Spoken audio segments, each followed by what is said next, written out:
ಜೈ ಶ್ರೀರಾಮ್. ನೀವು ನೋಡ್ತಾ ಇದ್ದೀರಾ ಟಿವಿ ವಿಕ್ರಮ. ನಾನು ಸೌಮ್ಯ ಸನಾತನಿ. ನಮ್ಮ ಟಿವಿ ವಿಕ್ರಮದ ಎಲ್ಲ ಕಾರ್ಯಕ್ರಮಗಳ ನೋಟಿಫಿಕೇಶನ್ ನಿಮಗೆ ಸಿಗಬೇಕಂತ ಹೇಳಿದ್ರೆ ನಮ್ಮ ಟಿವಿ ವಿಕ್ರಮ ಚಾನಲ್ ಅನ್ನು ಸಬ್ಸ್ಕ್ರೈಬ್ ಮಾಡಿ, ಹಾಗೆ ಬೆಲ್ ಬಟನ್ ಕ್ಲಿಕ್ ಮಾಡೋದನ್ನ ಖಂಡಿತ ಮರಿಬೇಡಿ. ವೀಕ್ಷಕರೇ, ರೀಸೆಂಟ್ ಆಗಿ ದೇಶದಲ್ಲಿ ಉಪರಾಷ್ಟ್ರಪತಿ ಆಯ್ಕೆಗೆ ಚುನಾವಣೆ ನಡೆಯಿತು. ನೂತನ ಉಪರಾಷ್ಟ್ರಪತಿಯಾಗಿ NDA ಅಭ್ಯರ್ಥಿ CP ರಾಧಾಕೃಷ್ಣನ್ ಅವರ ಆಯ್ಕೆಯೂ ಆಗತ್ತೆ.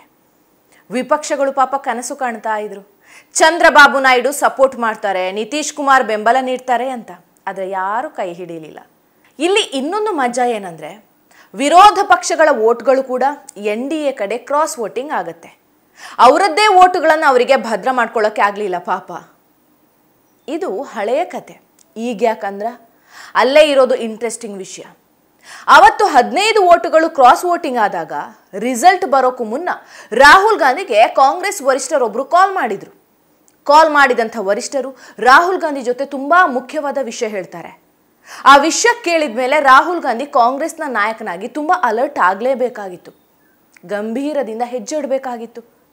ಆದರೆ ಅವತ್ತು ರಾಹುಲ್ ಗಾಂಧಿ ತಮ್ಮದೇ ವರಿಷ್ಠರ ಮಾತನ್ನ ಕೇಳಿಯೂ ಕೇಳದಂತೆ ಇದ್ಬಿಟ್ರು.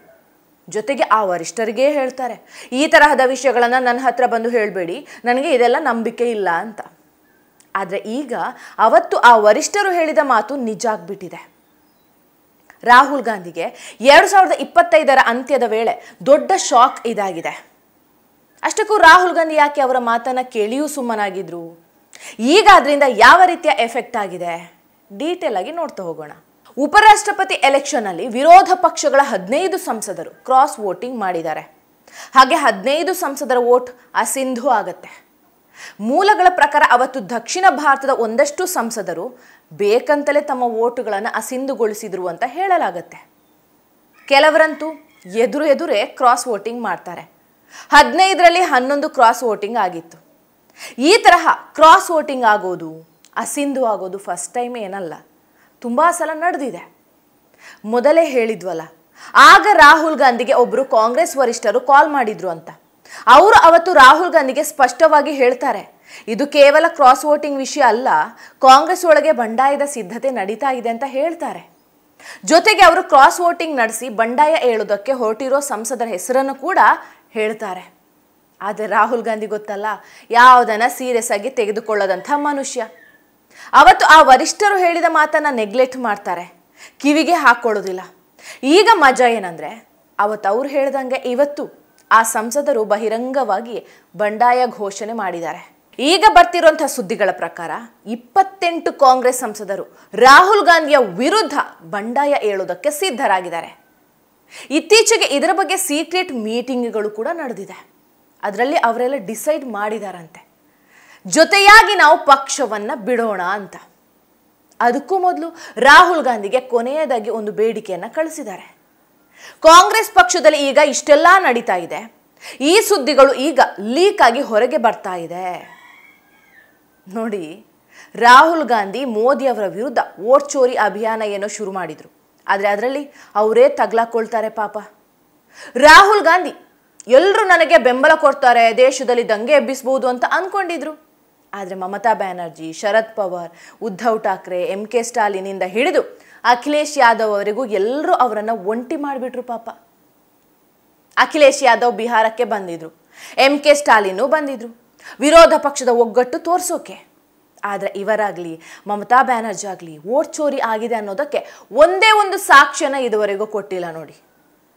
ವೋಟ್ ಚೋರಿ ವಿಷಯದಲ್ಲಿ ರಾಹುಲ್ ಗಾಂಧಿ ಒಬ್ಬರನ್ನ ನಡು ನೀರಲ್ಲಿ ಬಿಟ್ಟು ಇವರೆಲ್ಲ ದಡದಲ್ಲಿ ನಿಂತ್ಕೊಂಡು ಮಜಾ ನೋಡ್ತಾ ಇದ್ದಾರೆ ಅಷ್ಟೇ. ಹೀಗಿರುವಾಗ ಕಾಂಗ್ರೆಸ್ನ 28 ಸಂಸದರು ರಾಹುಲ್ ಗಾಂಧಿಯ ಬಳಿ ಕೇಳ್ತಾರಂತೆ, ವೋಟ್ ಚೋರಿಯ ಅಭಿಯಾನದಿಂದ ನಮಗೆ ಏನ್ ಲಾಭ ಆಗ್ತಿದೆ ಅಂತ ಹೇಳಿ ಅಂತ. ಅದಕ್ಕೆ ರಾಹುಲ್ ಗಾಂಧಿ ಹೇಳ್ತಾರಂತೆ, PM ಮೋದಿ ಅವರಿಗೆ ನಾವು ಟಕ್ಕರ್ ಕೊಡ್ತಾ ಇದ್ದೀವಿ ಅಂತ. ಆಗ ಅಲ್ಲಿದ್ದ ಸಂಸದರು ಹೇಳ್ತಾರೆ, ಹೀಗೆ ಮಾಡೋದ್ರಿಂದ ನಮ್ಮ ರಾಜ್ಯದಲ್ಲಿ ಕಾಂಗ್ರೆಸ್ ಹೇಗೆ ಅಧಿಕಾರಕ್ಕೆ ಬರುತ್ತೆ ಅಂತ. ಅಟ್ಲೀಸ್ಟ್ ಈ ಅಭಿಯಾನಕ್ಕೆ ಜನ ಬೆಂಬಲ ಆದ್ರೂ ಕೊಡ್ತಿದಾರಾ? ಅದೂ ಇಲ್ಲ. ಮತ್ತ್ಯಾಕೆ ಈ ಅಭಿಯಾನ ಅಂತ ಕೇಳ್ತಾರಂತೆ. ಈ ಪ್ರಶ್ನೆಗಳಿಗೆ ರಾಹುಲ್ ಕಡೆಯಿಂದ ಉತ್ತರ ಸಿಗೋದಿಲ್ಲ, ಉತ್ತರ ಇರೋದಿಲ್ಲ. ಅಷ್ಟು ಬುದ್ಧಿವಂತ ಆಗಿದ್ರೆ ಹಿಂಗೆ ಯಾಕೆ ಇರ್ತಿದ್ರು ಬಿಡಿ. ಆಗ ರಾಹುಲ್ ಗಾಂಧಿಯ ಮುಂದೆ ಒಂದು ರಿಪೋರ್ಟ್ ಸಲ್ಲಿಸ್ತಾರೆ.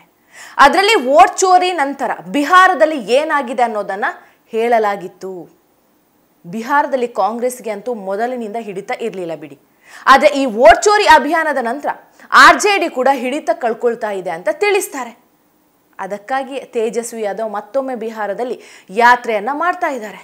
ಜೊತೆಗೆ ಅವ್ರು ಹೇಳ್ತಾರೆ, ನಮ್ದು ಚುನಾವಣೆಯ ಅಭಿಯಾನ, ವೋಟ್ ಚೋರಿಯ ಅಭಿಯಾನ ಅಲ್ಲ ಅಂತ. ಅಂದರೆ ತೇಜಸ್ವಿ ಯಾದವ್ ಕೂಡ ರಾಹುಲ್ ಗಾಂಧಿಯಿಂದ ಅಂತರ ಕಾಯ್ದುಕೊಳ್ಳೋಕೆ ಮುಂದಾಗ್ತಾ ಇದ್ದಾರೆ. ಇದೇ ವಿಷಯವಾಗಿ 28 ಸಂಸದರು ಮತ್ತು ರಾಹುಲ್ ಗಾಂಧಿಯ ವಿರುದ್ಧ ವಾಗ್ವಾದ ನಡೆಯುತ್ತೆ. ಸಂಸದರು ಹೇಳ್ತಾರೆ, ನಾವು ಮಾಡೋ ಅಭಿಯಾನದಿಂದ ಜನ ನಮ್ಮ ಹತ್ರ ಬರಬೇಕು, ಅದನ್ನು ಬಿಟ್ಟು ಇನ್ನೂ ದೂರ ಆಗಬಾರ್ದು ಅಂತ. ಕರೆಕ್ಟೇ ಅಲ್ವಾ?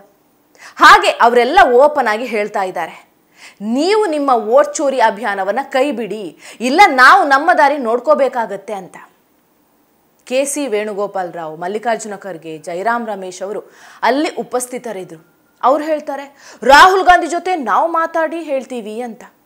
ಆದರೆ ಯಾರ ಮಾತನ್ನಾದರೂ ಆ ಮನುಷ್ಯ ಕೇಳಬೇಕಲ್ವಾ? ಅದೇನೋ ಹೈಡ್ರೋಜನ್ ಬಾಂಬ್, ಆಟಮ್ ಬಾಂಬ್ ಅಂತಿದ್ರಲ್ಲ, ಈಗ ಅದು ಅವರದ್ದೇ ಪಕ್ಷದಲ್ಲಿ ಬ್ಲಾಸ್ಟ್ ಆಗುವಂಥ ಲಕ್ಷಣಗಳು ಗೋಚರಿಸ್ತಾ ಇದೆ. ಟಿವಿ ವಿಕ್ರಮ, ದೇಶ ನಿಮ್ಮ ಕೈಯಲ್ಲಿ. ಈ ಕಾರ್ಯಕ್ರಮ ನಿಮಗೆ ಇಷ್ಟ ಆಗಿದ್ದಲ್ಲಿ ಲೈಕ್, ಶೇರ್ ಹಾಗೂ ಕಮೆಂಟ್ ಮಾಡಿ. ಟಿವಿ ವಿಕ್ರಮದ ಕಾರ್ಯಕ್ರಮಗಳನ್ನು ನಿರಂತರವಾಗಿ ವೀಕ್ಷಿಸಲು ಸಬ್ಸ್ಕ್ರೈಬ್ ಮಾಡಿ, ಬೆಲ್ ಐಕನ್ ಒತ್ತಿ.